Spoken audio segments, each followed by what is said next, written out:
C'est ici la journée que l'Éternel a faite, qu'elle soit pour nous un sujet d'allégresse et de joie. Bien-aimés sœurs et frères, dans le Christ Jésus, que la grâce et la paix de Dieu soient avec vous tous. À notre Dieu soit la gloire, l'honneur, la louange, la majesté, pour le privilège qu'il nous accorde en ce deuxième dimanche du 4e mois de l'année. Vous et moi, nous sommes dans sa présence pour l'adorer, et particulièrement en ce dimanche de Rameau, l'entrée triomphale de notre Seigneur Jésus-Christ à Jérusalem. Alors, en qualité de Dieu, il savait ce qu'il attendait, mais béni soit l'Éternel, il n'a pas reculé. Son amour est plus haut, son amour est plus fort, son amour dépasse au tout, et c'est pourquoi les angoisses, la crucifixion, n'ont pas pu l'arrêter dans son parcours. Je vous invite, bien-aimés sœurs et frères, à nous prosterner pour prier, pour demander à Dieu sa parole ce matin. Notre Dieu, notre Père, nous voulons te bénir pour la grâce que tu nous accordes d'être à toi, d'être pour toi. Et nous sommes à toi, nous sommes pour toi. Nous n'avons rien fait pour cela, mais c'est toi qui as tout fait, cher Seigneur. Nous te glorifions, nous t'exaltons. Et ce dimanche, cher Seigneur, nous sommes là. Nous sommes là dans ta présence, Seigneur. Oui, mon Dieu, nous venons de te louer, nous voulons de t'exalter. Certes, cher Seigneur, nous n'avons pas un âne sur lequel, cher Seigneur, tu peux monter ce matin. Tu n'es pas présent physiquement, cher Seigneur, pour que nous puissions enlever nos chemises, nos robes, cher Seigneur, oh mon Dieu, pour t'honorer, pour te dire, cher Seigneur, combien nous sommes tout à toi, entièrement à toi. Mais tu lis dans les cœurs. Tu vois, cher Seigneur, l'expression de nos cœurs. Sois élevé, sois adoré. Seigneur, mon Dieu, le moment est venu où, Seigneur, nous voulons que tu nous parles. Cher Seigneur, parle-nous, car nous voulons, cher Seigneur, entendre une parole nouvelle, une parole de grâce, Seigneur, pour mieux te connaître, pour mieux avancer avec toi, ô Dieu Seigneur. Et moi, ton pauvre serviteur, cher Seigneur, ô mon Dieu, moi qui suis debout, cher Seigneur, pour parler, je ne sais rien. Mais Seigneur, remplis-moi de ton esprit. Remplis-moi de ton esprit. Donne-moi tout ce qui est nécessaire, cher Seigneur, un langage clair. Oh Seigneur, pour que mes sœurs et mes frères, pour que tes enfants, cher Seigneur, puissent t'écouter. Puissent, cher Seigneur, entendre et apprendre, Seigneur, ce que tu as à nous transmettre, Seigneur. Sois élevé, sois glorifié dans le nom de Jésus. Amen, amen, amen, amen. Je vous invite à ouvrir vos Bibles avec moi dans Hébreux. Là, nous avons notre texte de base. Je vous ai donné un programme jusqu'à dimanche, si Dieu veut. Et si vous prêtez attention à tout ce que j'ai à vous dire, vous allez voir, c'est trouvé dans ces versets de base. Hébreux chapitre 10, ce matin, nous allons considérer les versets 5 à verset 9, auquel joie de voir Jean-Philippe ce matin, Douget. Oh mon garçon, quel plaisir. Non seulement il est barbu, mais il a des barbes blanches. Ah, quel plaisir mon garçon. C'est dans la joie de te voir ce matin. Sois pleinement béni mon cher garçon. Voilà, Hébreux chapitre 10, verset 5. Chapitre 10, verset 5 à 9. Je vous invite à vous mettre debout pour qu'ensemble nous puissions lire ces paroles. Hébreux 10, verset 5 à 10. Verset 5 à 9 de préférence. Lisons ensemble. C'est pourquoi Christ, en entrant dans le monde, dit, tu n'as voulu ni sacrifice, ni offrande, mais tu m'as formé un corps. Tu n'as agréé ni holocauste, ni sacrifice pour le péché. Alors j'ai dit, voici, je viens. Dans le rouleau du livre, il est question de moi, pour faire, ô Dieu, ta volonté. Après avoir dit d'abord, tu n'as voulu et tu n'as agréé ni sacrifice, ni offrande, ni holocauste, ni sacrifice pour le péché, ce qu'on offre selon la loi. Il dit ensuite, voici, je viens pour faire ta volonté. Il abolit ainsi la première chose pour établir la seconde parole du Seigneur. Veuillez vous rasseoir, bien-aimées sœurs, bien-aimés frères. Jésus-Christ, la volonté parfaite de Dieu. Jésus-Christ, Dieu, la volonté parfaite du Dieu Père. Vous qui suivez les études bibliques avec moi, je crois que le sujet ne va pas vous poser de problème. Jésus-Christ, Dieu, la volonté parfaite de Dieu Père.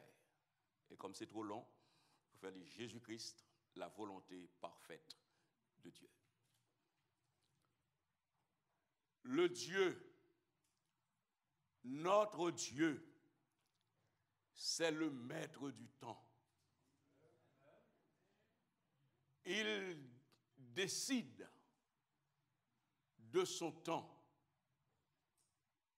Il décide, comme bon lui semble, à accomplir son plan en son temps. Le Saint-Esprit nous dit en Hébreux chapitre 1er, verset 1er à 2, après avoir autrefois, à plusieurs reprises et de plusieurs manières, parlé à nos pères par les prophètes, Dieu, dans ces derniers temps, nous a parlé par le Fils, qu'il a établi héritier de toutes choses, par lequel il a aussi créé le monde. Le Saint-Esprit poursuit en ce sens pour nous dire dans le livre de Galates au chapitre 4, au verset 4, « Mais lorsque les temps ont été accomplis, Dieu a envoyé son Fils, né d'une femme, né sous la loi. En son temps, tout est fait. Car notre Dieu, c'est le maître de l'histoire, c'est le maître du temps. Oui, au travers des temps, aucun n'a pu obéir et accomplir la volonté de Dieu. Cette volonté, comme nous avons vu dimanche dernier, cette volonté qui a été piétinée dans le jardin d'Éden. Quand Dieu a placé Adam et Ève, Dieu leur a donné l'ordre de ne pas manger, mais ils ont choisi d'une manière délibérée de manger, de toucher l'interdit. Et ainsi, la volonté de Dieu a été piétinée, bien piétinée par sa créature de prédilection, par sa créature chérie, à savoir vous et moi, à savoir l'homme.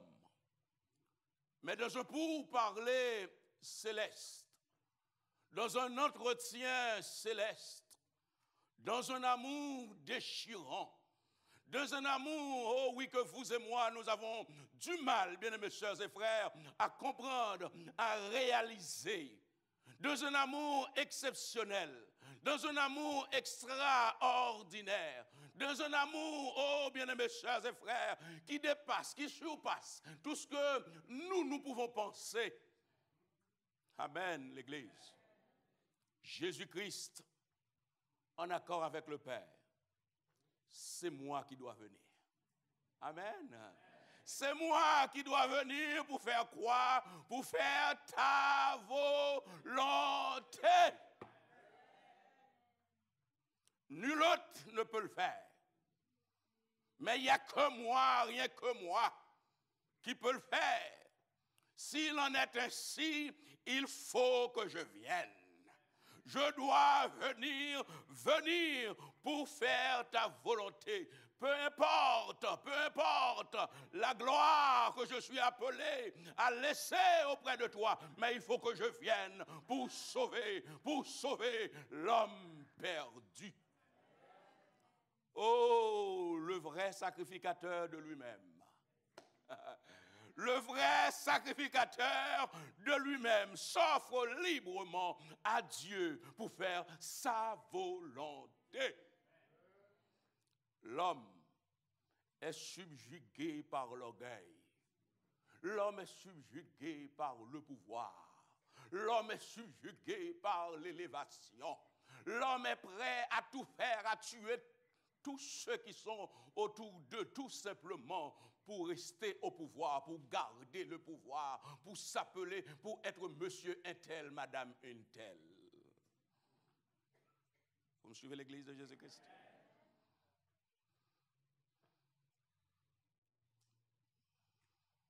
L'homme est prêt à tuer papa, maman, frère, sœur, pour garder le pouvoir. L'histoire de ce pays nous l'illustre très bien. 17e siècle, 18e siècle, avec les rois qui liquidaient les frères, qui liquidaient les héritiers pour avoir une place, pour avoir une position. Oui, l'homme désire être grand. Et nos enfants, nos petits ils sont. Tout le monde veut être Batman. Tout le monde veut être, tous les petits garçons veulent être Batman. L'homme cherche à supplanter son maître. Le maître qu'il a créé, il n'a qu'un désir, c'est de prendre la place de son maître. Et vous voyez, ce n'est pas nouveau, hein? Rien n'est nouveau sous le soleil. L'homme veut supplanter son supérieur. Fait tout pour l'abattre. Fait tout pour aller dans le sens contraire de son maître. Adam et Ève, dans le jardin d'Éden, étaient tentés d'être comme Dieu. C'est cet orgueil qui l'a poussé à désobéir. Oui, Satan est entré dans le jardin, Genèse chapitre 3, verset 4 au verset 5. Alors le serpent dit à la femme, vous ne mourrez point. Mais Dieu sait que le jour où vous en mangerez, vos yeux s'ouvriront et que vous serez comme des dieux, connaissant le bien et le mal. La femme vit que l'arbre était bon à manger et agréable à la vue, et qu'il était précieux pour ouvrir l'intelligence. Elle prit de son fruit et en mangea. Elle en donna aussi à son mari qui était auprès d'elle, et il en mangea. Vous serez comme de Dieu. L'homme désirait être élevé, d'être haut. Mais Jésus, le Fils bien-aimé de Dieu, lui qui a tout créé, par qui tout a été créé, tout est pour lui, et rien que pour lui, nous voyons, pour faire la volonté de son Père, il a fait une démarche contraire. Une démarche contraire, au lieu de chercher à être élevé, à être plus haut, mais il s'est rabaissé. Voilà ce qui est contraire, et bien contraire, bien-aimées sœurs, bien-aimés frères. Il descend de sa gloire. Il accepte d'être un petit enfant. Les autres cherchent à être élevés, à être grands.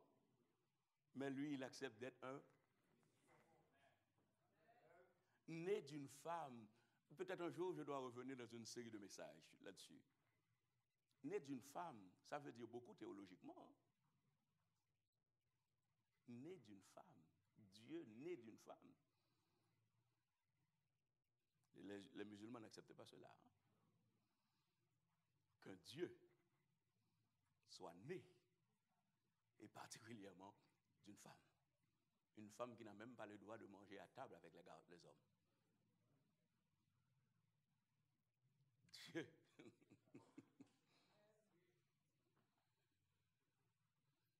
Ça fait homme. Autant marqué. Né d'une femme. Un simple homme. Dimanche dernier, nous avons vu un simple homme. pire que moi. Moi, je n'ai pas été né dans une étable. Amen, l'Église. Moi, je n'ai jamais été esclave de notre homme.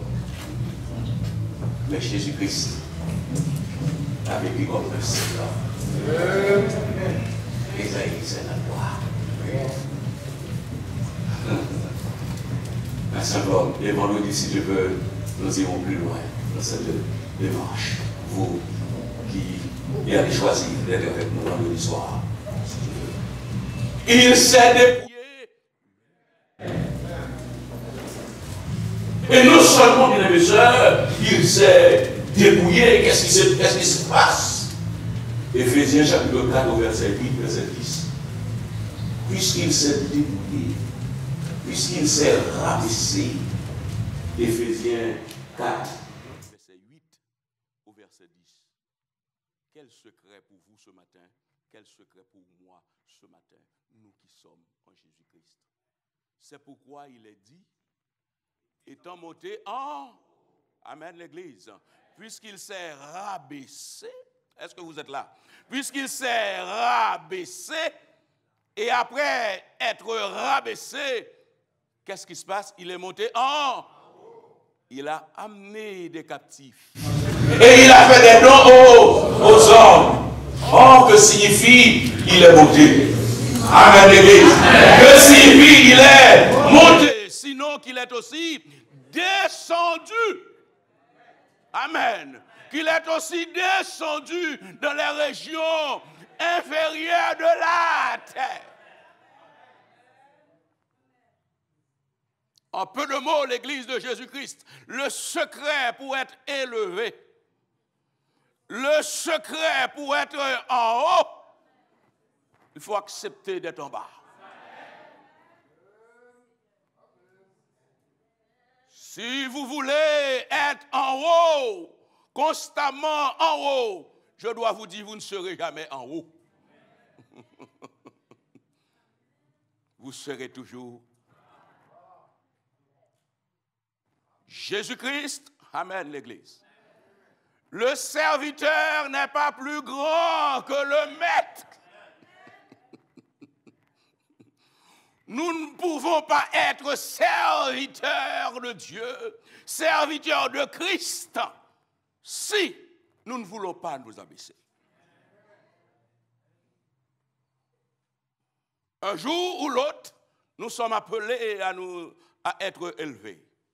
Mais en son temps, quand Dieu décide, dans le temps de Dieu, bien-aimés sœurs, bien-aimés frères, oui, Jésus-Christ est mu d'une volonté, la volonté d'aller à la croix.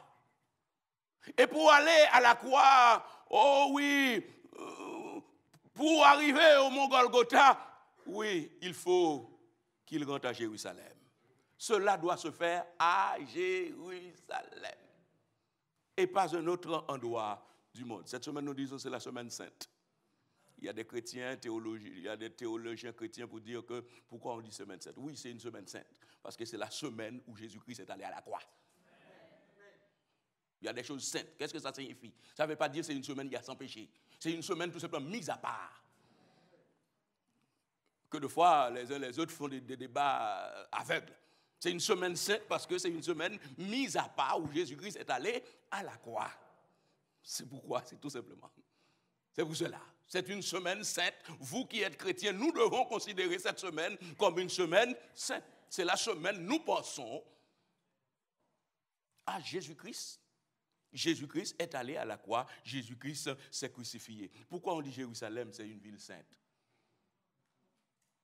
Dans le monde, on cherche à dire la France, c'est Paris. Non.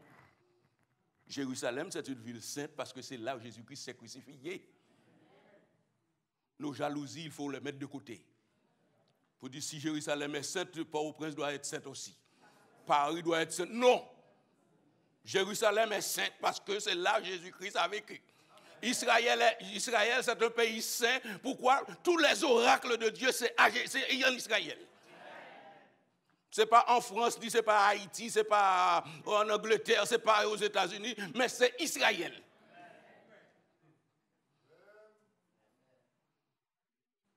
Parce que Dieu a choisi, puisque c'est Dieu qui a choisi, vous et moi, nos états d'âme, il faut qu'on les laisse de côté. Nos esprits de rivalité, il faut les laisser de côté. Dieu a choisi, quand Dieu a choisi quelque chose, cette chose devient. Vous êtes avec moi encore l'église de Jésus-Christ? Il ne faut pas comparer Port-au-Prince avec Jérusalem. Il ne faut pas comparer Paris avec Jérusalem. Comme des chrétiens, parlons comme des chrétiens, réagissons comme des chrétiens, discutons-nous, débattons-nous comme des chrétiens. Oui, il doit rentrer à Jérusalem. Le contexte dans lequel, excusez-moi, de temps en temps, je suis obligé de regarder la feuille, parce que si je ne regarde pas, je vais passer toute la journée. Parce que chaque mot que je prends, je vois, je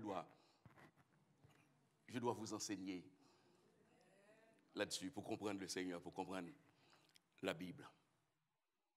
Le contexte où Jésus doit rentrer à Jérusalem, c'est un contexte ô combien qui offre un privilège. Jésus-Christ, si nous considérons les 4 évangiles, Matthieu, Marc, Luc, Jean, nous trouvons que Jésus, là, était en train de faire des miracles. Miracle sur miracle. Un miracle particulier, c'est la résurrection de Lazare. Jésus est à Béthanie, et de Béthanie, il vient de ressusciter Lazare. Il vient de passer à Jéricho. À Jéricho, Bartimée, il l'a rencontré, il l'a guéri. Et là, puisque Jésus faisait des miracles, les uns et les autres se mettaient à marcher derrière, après Jésus. À suivre Jésus partout. Et nous voyons quelle excitation. Une excitation enfiévrée. Une excitation qui dépasse, bien-aimés sœurs et frères, bien des excitations. Les uns et les autres veulent faire de Jésus roi.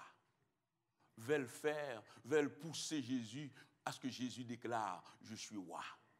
Je suis venu pour établir ma royauté sur la terre. Les uns et les autres veulent que Jésus-Christ et que Jésus établisse son trône messianique. Ces multitudes enthousiastes attendaient une chose, rien qu'une chose de Jésus, c'est se proclamer roi. Ils étaient prêts. Juste une petite parenthèse. Les uns et les autres qui veulent vous faire roi, attention, hein? Les uns et les autres qui vous font croire que vous êtes le plus excellent, le plus beau, le plus. Attention. Attendez votre Dieu, hein?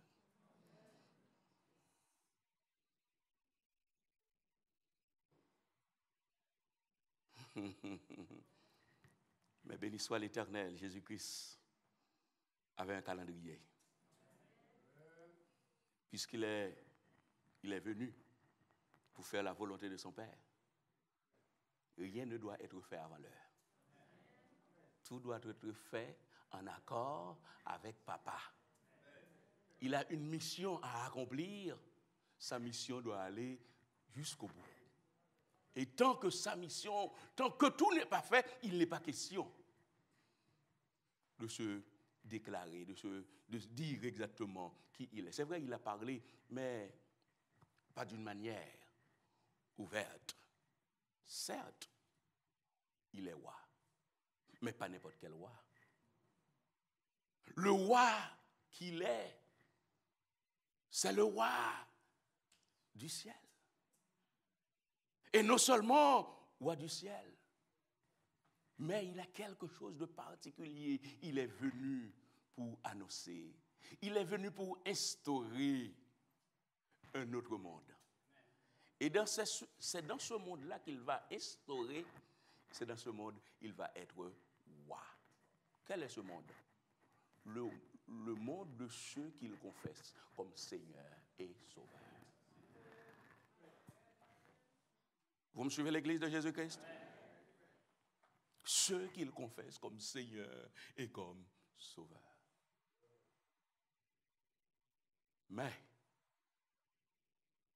il est là pour donner une leçon. Une leçon pour vous, une leçon pour moi. Jésus-Christ, la volonté parfaite de Dieu. Grand qu'il est, puissant qu'il est, il est monté sur un âne. C'est ce que je vous ai promis pour aujourd'hui. Jésus-Christ, la volonté parfaite de Dieu sur un âne. Une semaine décisive dans sa mission. Accomplir la volonté de Dieu. Remarquez, la Bible nous dit, c'est l'entrée triomphale de Jésus à Jérusalem. Mais il est bon de noter. Là, ce n'est pas la première fois que Jésus effectue une entrée à Jérusalem. Il est entré plusieurs fois dans sa vie à Jérusalem. La Bible nous dit, à l'âge de 12-13 ans, il était dans le temple. Hein? Mais là, c'est une entrée particulière. C'est une entrée spéciale. Entrée particulière, entrée spéciale. Les autres fois, il entrait incognito. Il entrait, quand il entrait, inaperçu. Les uns et les autres ne faisaient pas trop cas de lui. Mais cette fois, c'est dans une autre attitude. Une entrée triomphale. Une entrée triomphale, et cela, pas comme les autres rois. Certes, il est roi, mais pas comme les autres rois. Les autres rois, pour entrer dans une ville, comment ils rentrent? Ils rentrent dans des chars, sur des chevaux. Mais Jésus, lui, il rentre d'une manière qui est égale à lui-même. Une manière qui est semblable à lui-même. Parce que lui, c'est un autre roi. C'est pourquoi on dit il est le roi des rois. Il ne peut pas être comme les autres rois, c'est un roi spécial. C'est un roi particulier. Son règne, c'est quel règne, puisqu'il est roi? Jésus-Christ est venu, son règne, c'est le règne de l'amour. Amen, l'Église. C'est le règne de l'amour. Lui, quel roi qu'il est, c'est un roi humble. Est-ce que vous me suivez? C'est un roi humble. Il est venu nous introduire dans une autre ère. Quelle est cette ère? C'est l'ère de paix. Amen, l'Église. C'est l'ère de paix. Ce n'est pas une ère de guerre. Ce n'est pas une ère de lutte et de combat de pays contre pays. Mais c'est une ère de paix. Cette ère de paix, il est venu pour que vous et moi, nous puissions entrer, nous puissions nous introniser. Amen. Dans cette ère de paix. Et là, qui est-il? Notre Seigneur Jésus-Christ. Il est un prophète de paix. Amen. C'est un prophète de paix. Et non seulement, bien-aimés sœurs, c'est un prophète de paix, mais il est l'artisan de paix. N'est-ce pas ce que le prophète Ésaïe a dit? La jeune fille sera enceinte et elle enfantera un enfant. On l'appellera admirable, conseiller, prince de la...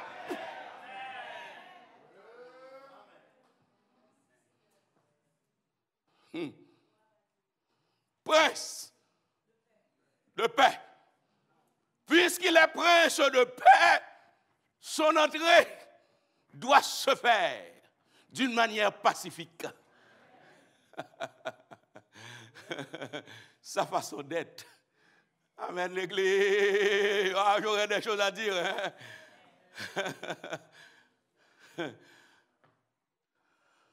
Ça fait une chose quand on est agent de paix. Tout en nous doit dire qu'on est paix. Ce n'est pas une question de discours, mais même la monture choisie montre qu'il est le roi de paix. Son désir, c'est de rentrer à Jérusalem. Rentrer à Jérusalem à son âge. Parce que c'est la dernière entrée à Jérusalem. Et regardons, bien-aimés sœurs et frères, le texte que notre bien-aimée sœur Kathleen nous a fait lire ce matin, Luc chapitre 19, au verset 28. Regardez dans quelle attitude Jésus fait son entrée à Jérusalem. Le verset 28 avant le verset 29. Le verset 28 nous dit, après avoir ainsi parlé, Jésus marcha devant pour monter. Vous suivez, vous comprenez là? C'est que Jésus-Christ décide de rentrer. Jésus-Christ savait ce qu'il attendait, mais il ne se mettait pas derrière la foule. Mais il marcha devant. La mort ne lui faisait pas peur parce que ça fait partie de sa mission. Est-ce que vous voyez l'église? Il marcha. Un berger ne peut pas marcher derrière. Hein? Le berger, automatiquement, qu'on le veuille ou non, il est devant pour que les uns et les autres suivent. Si le berger est derrière, personne ne va avancer, tout le monde va tourner la tête.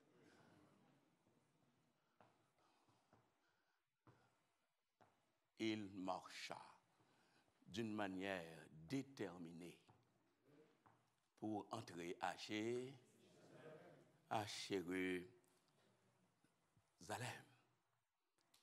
Et voilà, mesdames et sœurs, dans cette attitude pour entrer à Jérusalem, roi, Seigneur qu'il est. Vous savez quelque chose? Il est roi, il est Seigneur, il est souverain. Et nous qui sommes à lui, tout ce qui est à nous doit être à sa disposition. Ah, l'Église ne va pas dire Amen ce matin. Peut-être je vais faire court là. Jésus-Christ, la volonté parfaite de Dieu pour accomplir, pour faire la volonté parfaite de Dieu. Jésus-Christ a besoin des hommes, c'est des femmes. Suivez-moi. Pour que la volonté de Dieu s'accomplisse sur la terre, Dieu a besoin de moi. Dieu a besoin d'eux.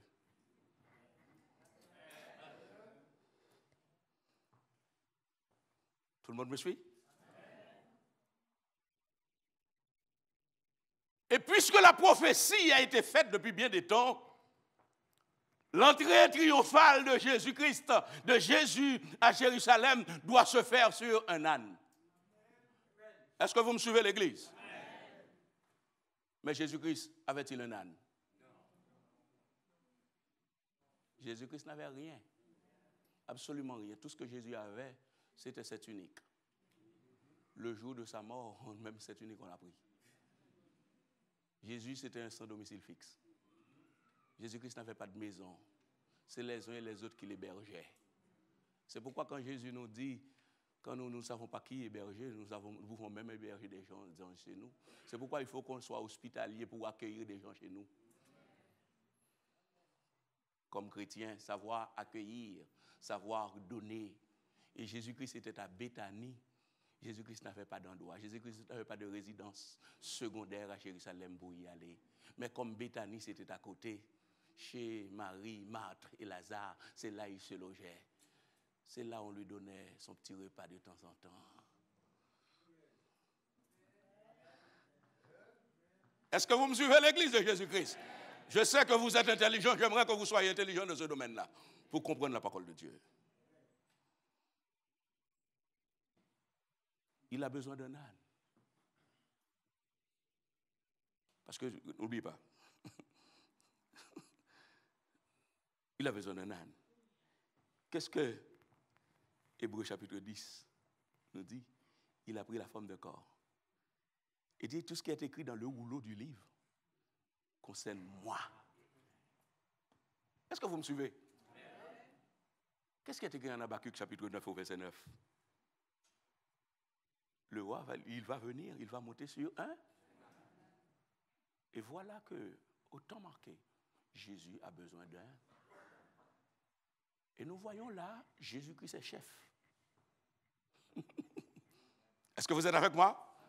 Jésus-Christ est chef. Jésus-Christ peut ne pas être chef de tous ceux sur la terre en ce moment. Mais ceux qui sont après lui, les disciples, il était leur chef. Est-ce que vous êtes avec moi? Puisque Jésus-Christ est chef des disciples, que dit Jésus? Allez, c'est l'ordre.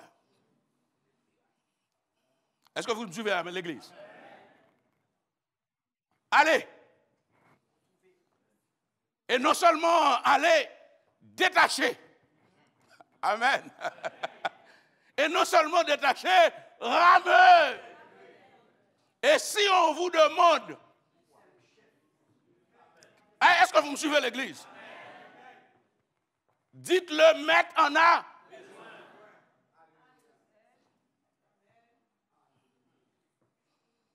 Ma question, est-ce que Jésus peut dire cela de moi? Est-ce que Jésus peut dire cela de mes biens?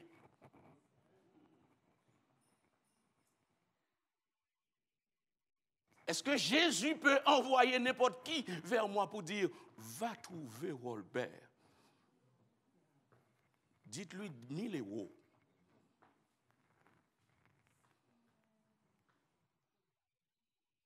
Il n'y a pas d'amen ce matin. Hein? Mais vous savez, Jésus-Christ Seigneur, c'est cela.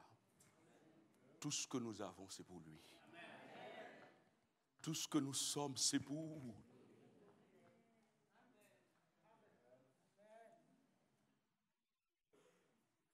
Et cet homme avait un âne. Amen. Oui, l'Église. Vous savez, il y a des prophéties qui doivent s'accomplir. N'attendez pas le ciel. Jésus va descendre du ciel. Mais c'est en vous et en moi. Nous sommes les instruments entre les mains de Dieu pour que des prophéties s'accomplissent. Quand la Bible dit à ceux-ci tous connaîtront que vous êtes, ce n'est pas question ciel, mais c'est question vous, c'est question vous, c'est question moi. Pour entrer triomphalement à Jérusalem, il a fallu trouver un âne. Mais béni soit l'Éternel. Il y avait un serviteur qui était disposé. Et non seulement ce serviteur était disposé, mais ses biens aussi étaient à la disposition.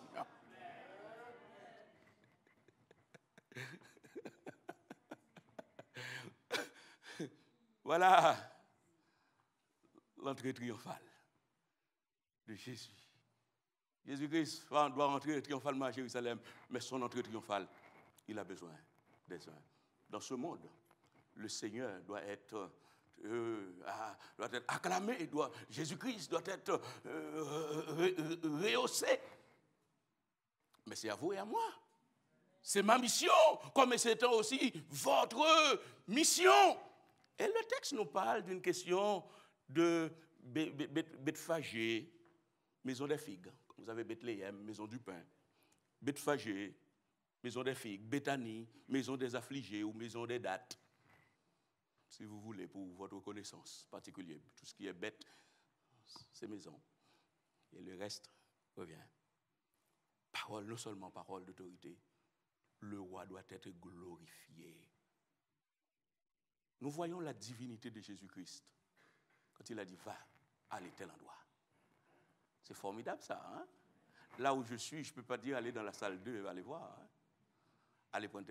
Non, Mais Jésus-Christ, lui, il voit. Il voit. Et il sait tout, bien-aimés sœurs, bien-aimés frères. Le verset 35, la Bible nous dit, Jésus monta. Jésus a chevauché l'âne. Ah, ça m'est arrivé de monter déjà sur un âne. Ah, mais je n'ai jamais oublié ce que j'ai prié. Hein? Je te prends une sauce bourrique. Si vous voyez mes pieds sont crochus, je ne sais pas si c'est pas ce saut-là. Savez-vous, bien-aimés sœurs et frères, Jésus est monté sur un âne. Qu'est-ce que cela nous enseigne? Il y a 3 types d'ânes, mais je vais considérer que l'âne domestique, que Jésus-Christ, l'âne que Jésus a utilisé. L'âne, on nous dit, c'est un animal obstiné. C'est un animal qui fait qu'à sa tête. Si un âne décide de faire quelque chose, il faut le taper, hein? Il faut le pingouin, hein? Mais non seulement c'est un animal obstiné, mais aussi l'âne, c'est un type de bêtise. Quand on nous compare à des ânes, c'est-à-dire qu'on est sot. Quand on vous compare à un âne, ça veut dire que vous êtes imbécile. Vous êtes sot. On dit que vous vous comportez comme un âne, que vous ne comprenez rien. Vous faites qu'à votre tête. Rien qu'à votre tête. Bien-aimés sœurs, bien-aimés frères, pour faire court, parce que j'ai tellement de choses à vous enseigner. Je ne dis pas que je prêche ici, hein, je vous enseigne. Vous voyez, puisque je vous enseigne, je ne peux pas faire des discours universitaires. Ce que j'entends par des discours universitaires, c'est tout simplement dans un discours considérer l'historicité, considérer les faits et considérer la projection. Moi, je suis pasteur, je vous enseigne. C'est la grande différence. Vous et moi, en qualité d'être humain, ne sommes-nous pas des gens obstinés? Je vais répondre pour moi. Ne faisons-nous pas souvent qu'à notre tête?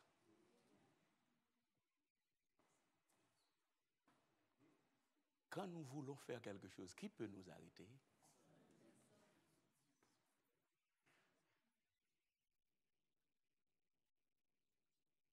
Vous savez, la bonne nouvelle pour vous ce matin, Jésus-Christ est monté sur un âne.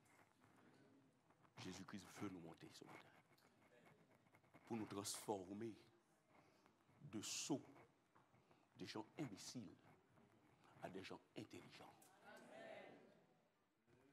Mais pour qu'on devienne des gens intelligents, il faut qu'on se laisse chevaucher. Il faut qu'on se laisse monter par Jésus. Parce que de fois, notre orgueil. Amen, oui. Est-ce que vous êtes avec moi? Est-ce que vous vous rappelez d'où je viens avec vous? Dans le jardin d'Éden, l'homme est orgueilleux. Mais pour que l'orgueil soit mis de côté, il faut que Jésus nous dote. On a besoin d'être doté par Jésus. Notre papa ne peut pas nous doter. Notre maman ne peut pas nous doter. Les uns et les autres ne peuvent pas nous doter. Les universités ne peuvent pas nous doter. Mais le seul qui peut nous doter, c'est le Seigneur Jésus. Personne ne pouvait doter l'apôtre Paul. Amen, l'Église. Mais il a fallu Jésus de Nazareth pour rencontrer l'apôtre Paul sur le chemin de Damas, pour qu'il devienne un homme humble. Amen. Oh! Il est monté sur un âne pour nous apprendre l'humilité. Ce matin, ce n'est pas à Jérusalem que Jésus veut rentrer, mais Jésus veut rentrer dans mon cœur. J'aimerais que les uns et les autres, si nous puissions nous mettre à tête, dire, Jésus monte. Dote-moi, Seigneur. Je veux mettre mon orgueil, je veux mettre moi de côté, totalement, de côté. Je être à toi, montre rien qu'à toi. Notre ignorance, nous avons besoin de Jésus. Oh, pour nous donner la lumière qu'il faut. Voltaire ne peut pas nous donner la lumière. Victor Hugo ne peut pas nous donner la lumière. Parce qu'eux-mêmes, ils étaient dans les ténèbres. Nous avons besoin de Jésus. Oh, c'est Jésus qui dit, je suis la lumière du monde. Celui qui me suit ne marchera jamais de l'air. Amen. Amen. Quand on veut être éclairé, choisissez Jésus. Décidez de Jésus. Réclamez Jésus. C'est Jésus qui peut nous éclairer. Les facultés n'éclairent pas, mais celui qui éclaire s'appelle Jésus de Nazareth.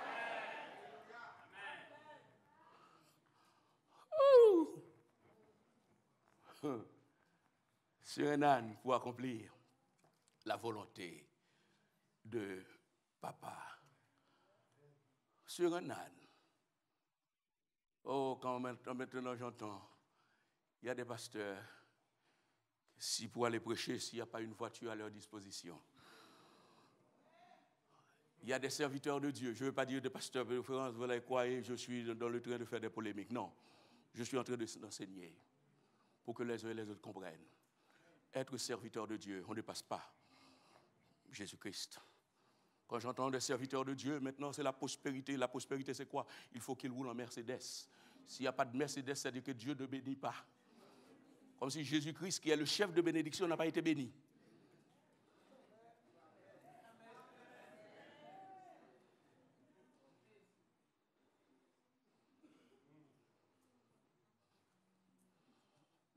C'est une voiture qui caractérise bénédiction.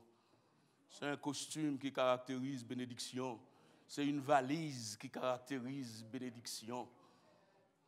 Mes bien-aimés sœurs et frères, vous qui êtes serviteurs, servantes de Dieu, apprenez quelque chose, apprenez quelque chose, apprenez quelque chose. Notre Seigneur Jésus-Christ, celui qui est venu pour nous, il est humble, il est humble, il est humble, il est humble, il est humble, il est humble, il est humble, il est humble, il est humble, il est humble. Ne suivez personne qui cherche à vous élever. Que de fois j'arrive dans les églises, on veut même prendre ma Bible. Je dis, si vous prenez ma Bible. C'est mon âme. Vous avez jamais vu un soldat qui va dans une bataille sans sa Bible? Mais je ne peux pas donner ma Bible à quelqu'un, c'est moi qui dois porter ma Bible.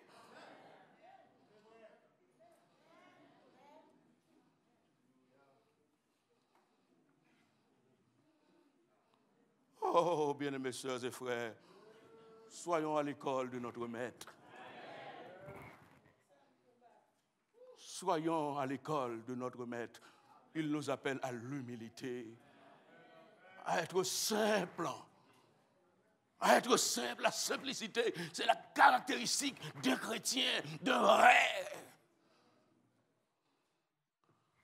Chrétien, remarquez pour voir, pour votre connaissance. Nous voyons Abraham avec Isaac. Abraham aussi avait pris un âne pour aller à Mont Moria. Mais arrivé au Mont Moria,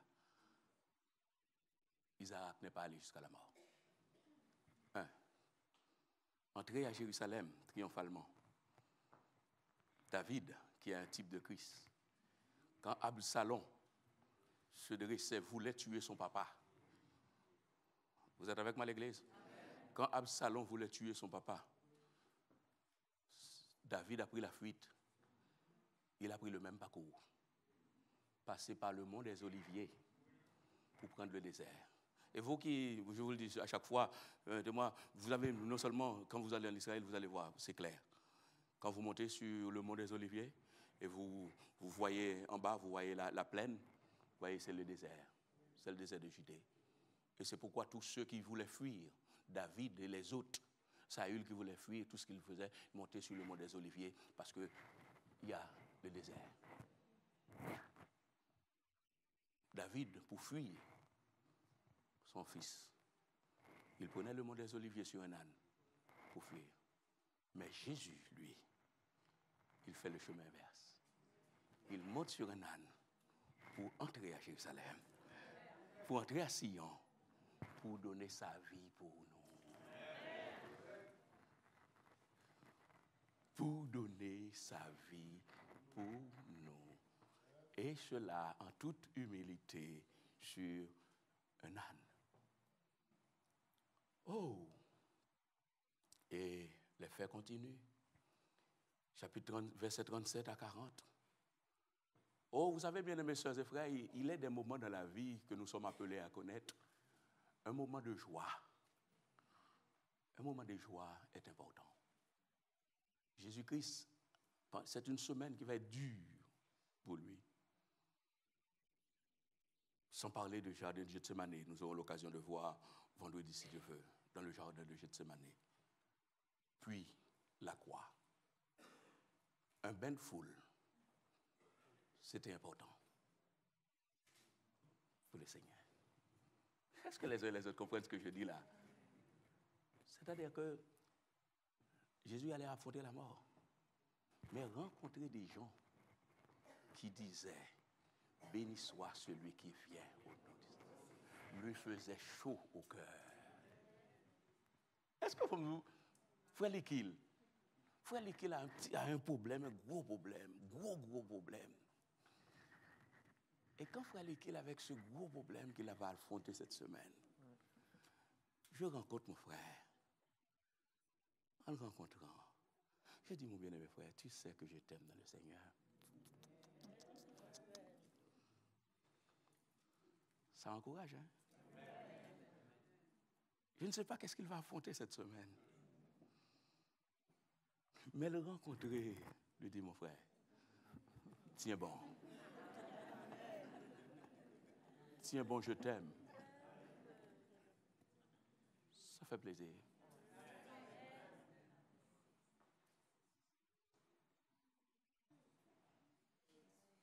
Jésus-Christ, 100% homme, avait besoin de cela.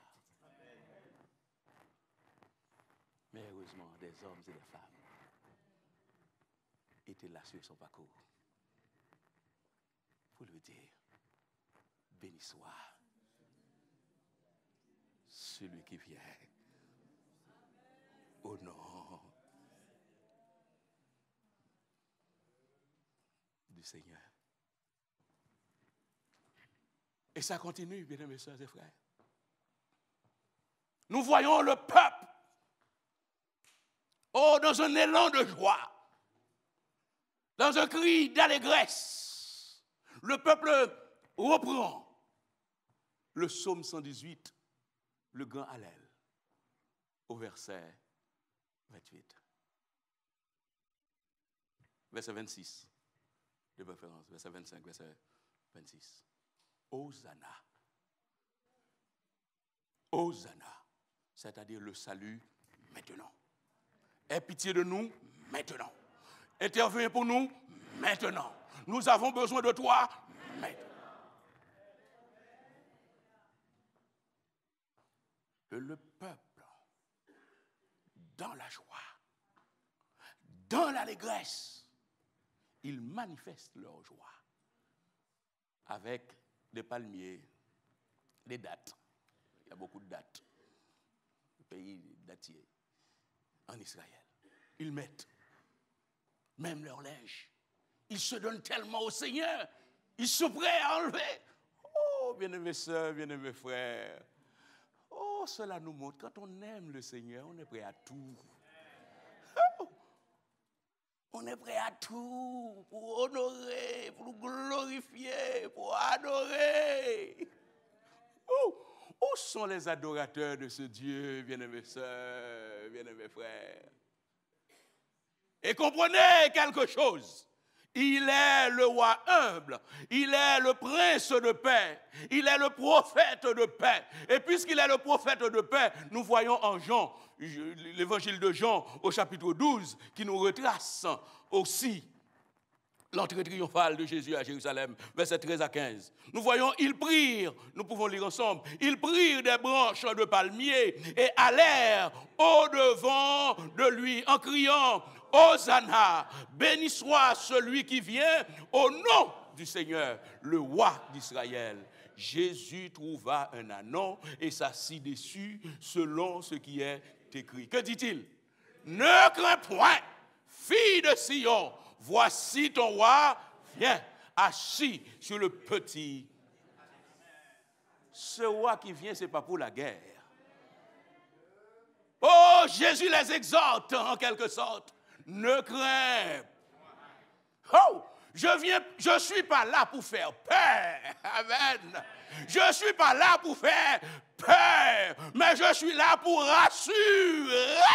Vous qui êtes en Jésus ce matin, vous qui avez peur, Jésus veut vous dire, sois sans crainte. Sois sans crainte.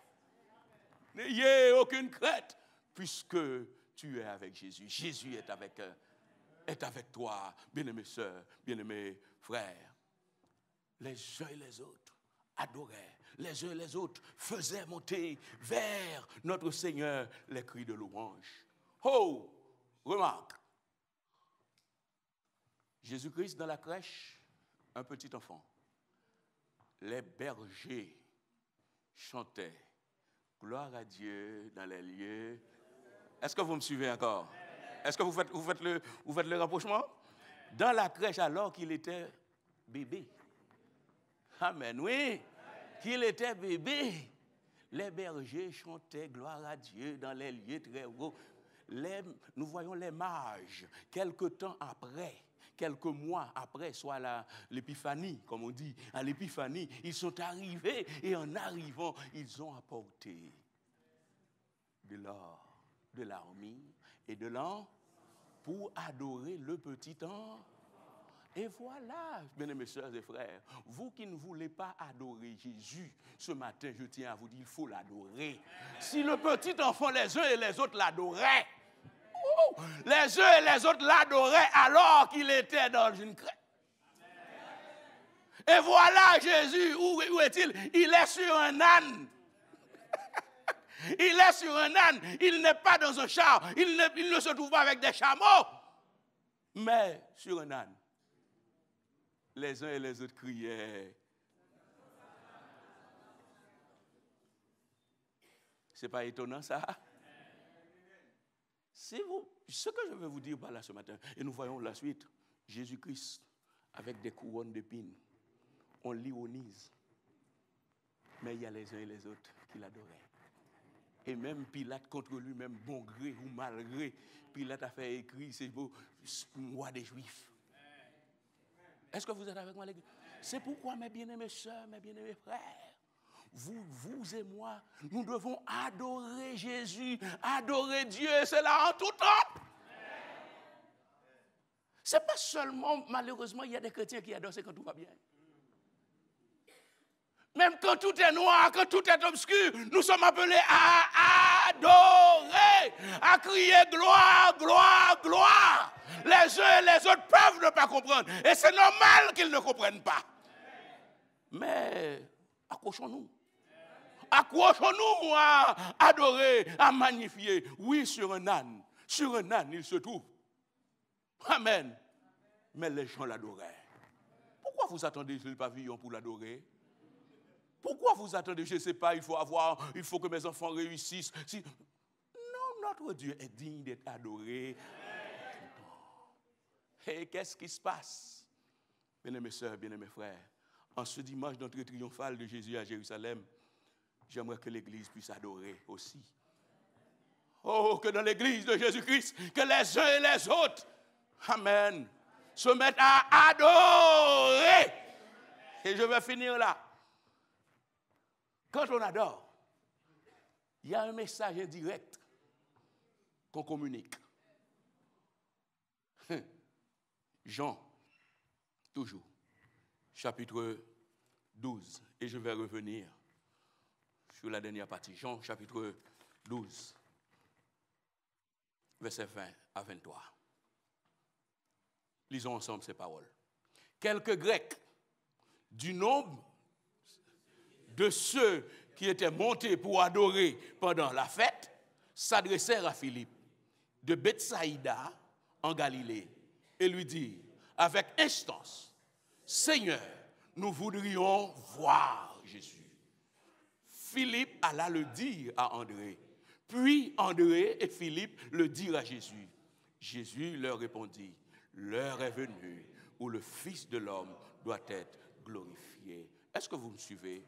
Est-ce que vous comprenez ce que vous venez de lire là? Peut-être vous allez me dire, comme l'Éthiopien, s'il n'y a personne qui m'explique, je ne peux pas comprendre. Mais je vais vous expliquer. Je vais vous expliquer. Sœurs et frères, toujours c'est l'entrée triomphale de Jésus à Jérusalem. Parce que les gens se mettaient à adorer, les gens se mettaient à exulter, à bénir et à louer. Voilà des Grecs. Ce ne sont pas des Juifs, mais des Grecs qui étaient à Jérusalem. Quand ils ont vu des gens adorer, des gens danser comme ça, qu'est-ce qu'ils disent? Je veux voir.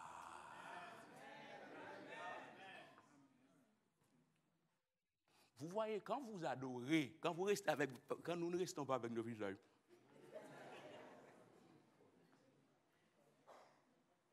mais nous louons le Seigneur. Vous n'avez, quand quelqu'un nous visite pour la première fois qui n'est pas chrétien, cette personne-là n'a pas besoin, après qu'on dit, est-ce que tu as déjà accepté Jésus? Mais quand il voit la joie, ce qu'on dégage, ils doivent se poser des questions. Et moi, je suis aussi dans ce pays. J'ai des problèmes aussi. Mais pourquoi ça se fait? Ils sont... Et alors, ils vont se dire, je dois savoir ce qui se passe en vous pour que cela passe aussi en moi. Et c'est pourquoi quand vous êtes dans la présence de Dieu, dans la maison de Dieu, poussez des cris. Et dimanche dernier, je rencontrais les dirigeants de cette église pour leur dire une chose. Vous avez adoré, quand vous dirigez, ce n'est pas seulement vous qui chantez, mais vous devez entraîner. C'est le psaume 95, je vous invite d'aller chez vous. En tant que chrétiens, nous sommes des entraîneurs. Nous sommes des leaders pour pousser les autres, pour inciter les autres à adorer. C'est la mission. C'est ma mission, c'est la mission des uns et des autres. Ne soyez pas fiers que des fois nous sommes dans un monde à l'envers. On n'adore pas Dieu, on ne fait rien, mais on critique ceux qui adorent. Mais nous sommes là pour entraîner. Nous sommes là pour inciter. Si les uns et les autres croient être fiers, vous savez qui est fier? C'est celui qui adore le roi des rois. C'est celui qui adore le Seigneur des seigneurs. C'est celui qui fait monter vers le très haut les cris de louange. Ce sont ceux qui sont fous pour le Seigneur. Le Seigneur prend plaisir dans ceux qui sont fous. Qui sont fous, totalement fous, pour qui? Pour lui. Je ne peux pas être fou pour un homme. Je ne peux pas être fou pour une femme. Mais quand il s'agit pour mon Dieu, oh, s'il faut être fou, je fous.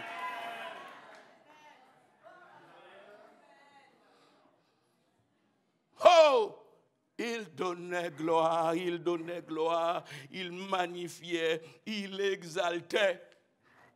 Sœur Nadia est là? Très bien. Elle dit, cet homme-là, hein? Les uns les autres ne lui disent rien, mais il observe, il prend note. Oui, c'est le rôle de pasteur. Excusez-moi.